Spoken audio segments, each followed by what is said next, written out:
रहा नहीं जा रहा, तड़प ही ऐसी है ना। पैसा ही पैसा होगा। बिस्मिल्लाहिर्रहमानिर्रहीम। अस्सलाम वालेकुम। सब भाई कैसे हैं? सबका बहुत ज़्यादा शुक्रिया मुझे सपोर्ट करने का और सब्सक्राइब करने का, और जिन्होंने मुझे सब्सक्राइब नहीं किया उनसे रिक्वेस्ट है कि मुझे सब्सक्राइब कर लें। आज का जो टॉपिक है गेन टैक्स के बारे में हम बताएंगे। कैपिटल गेन टैक्स क्या होता है और ये कैसे होता है और इसकी क्या कंजप्शन होती है। और ये जैसे आप कभी प्रॉपर्टी सेल कर रहे हो, परचेज़ कर रहे हो, या कोई आपका जानने वाला बेच रहा हो या ख़रीद रहा हो, तो उस सूरत में आपको अच्छा सा मशवरा दे सकेंगे कि जनाब गेन टैक्स ये होता है, इतना होता है, इस इतनी मुद्दत तक पे करना होता है, इतनी मुद्दत के बाद गेन टैक्स नहीं लगता, वगैरह वगैरह। ये चंद ऐसी बातें मैं आपको बताऊंगा जो आज की शॉर्ट वीडियो में बताऊंगा, और आपको इस काबिल कर दूंगा कि आप किसी भी जगह ख़रीदें, सेल करें या कुछ भी करेंगे तो आपको इसके बारे में पता होगा कि गेन टैक्स कब और कैसे पे करना है। चलते हैं जी, फ़ौरन वीडियो की तरफ चलते हैं जी, गेन टैक्स की तरफ। प्रॉपर्टी जब सेल करते हैं, जब रजिस्ट्री करवाते हैं, उसमें मुख्तलिफ़ किस्म के टैक्स होते हैं। उस पर मैंने मुख्तलिफ़ किस्म की वीडियो इंशाल्लाह बनाऊंगा, और रजिस्ट्री बनाने का क्या तरीका है, कितने कितने टैक्स लगते हैं, ये सारा कुछ मैं आपको बताऊंगा।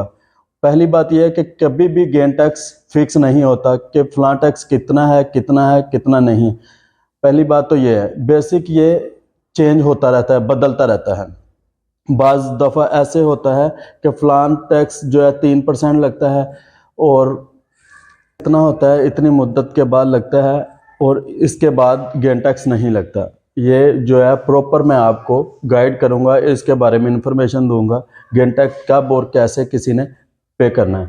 चलते हैं जी वीडियो की तरफ। वीडियो ज़्यादा लंबी हो रही है, उसके लिए मैं आपको बताता हूँ जी। प्रॉपर्टी जब सेल करते हैं तो मुख्तलिफ़ किस्म के टैक्स होते हैं। इस पर मैंने इंशाल्लाह बहुत तफसील से वीडियो भी बनाऊंगा जी। रजिस्ट्री बनाने का क्या क्या तरीका, किस किस तरीके से कितना कितना टैक्स लगता है, और ये कैसे कैसे पे करना पड़ता है टैक्स।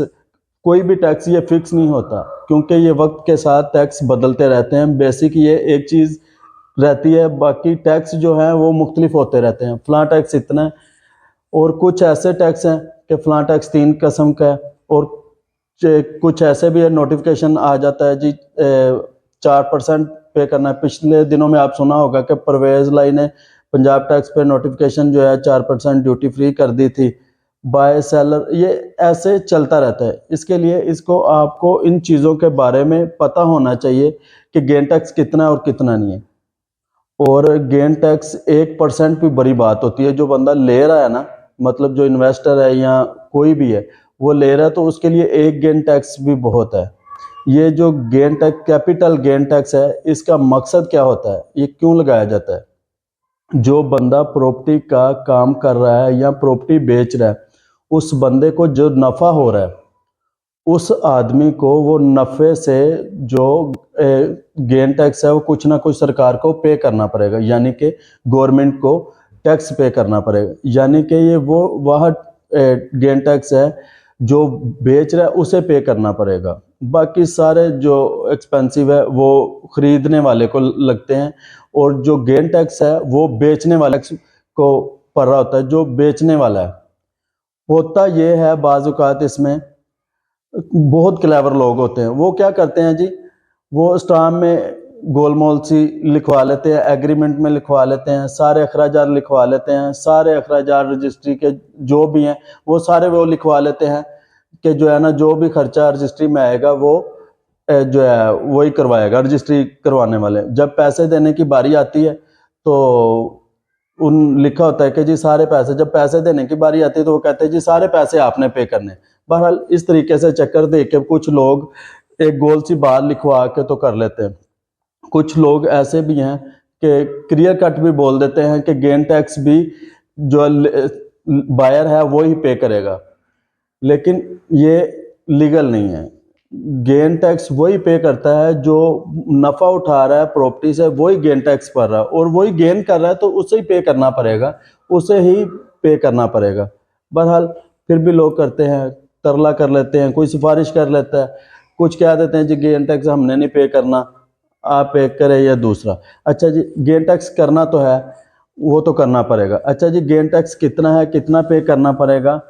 फाइलर के लिए अलहदा है, नॉन फाइलर के लिए अलहदा है। पहले हम बात करते हैं नॉन फाइलर के लिए। नॉन फाइलर के लिए जो है 4%, जो बंदा अपनी प्रॉपर्टी बेच रहा है उससे 4% देना पड़ेगा। मिसाल के तौर पे 1 करोड़ अगर है प्रॉपर्टी की वैल्यू है तो उससे 1 करोड़ की वैल्यू तो उससे 4 लाख कैपिटल गेन टैक्स चुप करके सरकार के खाते में पे करवाना पड़ेगा। उसके बाद वो बंदा, उसकी सेल डीड बनेगी, उससे 4% करेगा। 1 करोड़ की अगर प्रॉपर्टी है तो उससे 4 लाख रुपया प्रॉपर्टी कैपिटल गेन टैक्स पे करना पड़ेगा। ये मैं उनकी बात कर रहा हूँ जो सेल कर रहा है। जो नॉन फाइलर है, जो फाइलर है वो 2% कर रहा है। इसी तरीके से ऐसे ही है कि गेन टैक्स हर बंदे को पे करना पड़ता है। जो फाइलर है, मैं अगेन बता रहा हूँ, जो फाइलर है वो आपको जो है उनको 2% करना पड़ेगा, ये 2023 में उसको, और जो नॉन फाइलर उसे 4% गेन टैक्स पे करना पड़ेगा।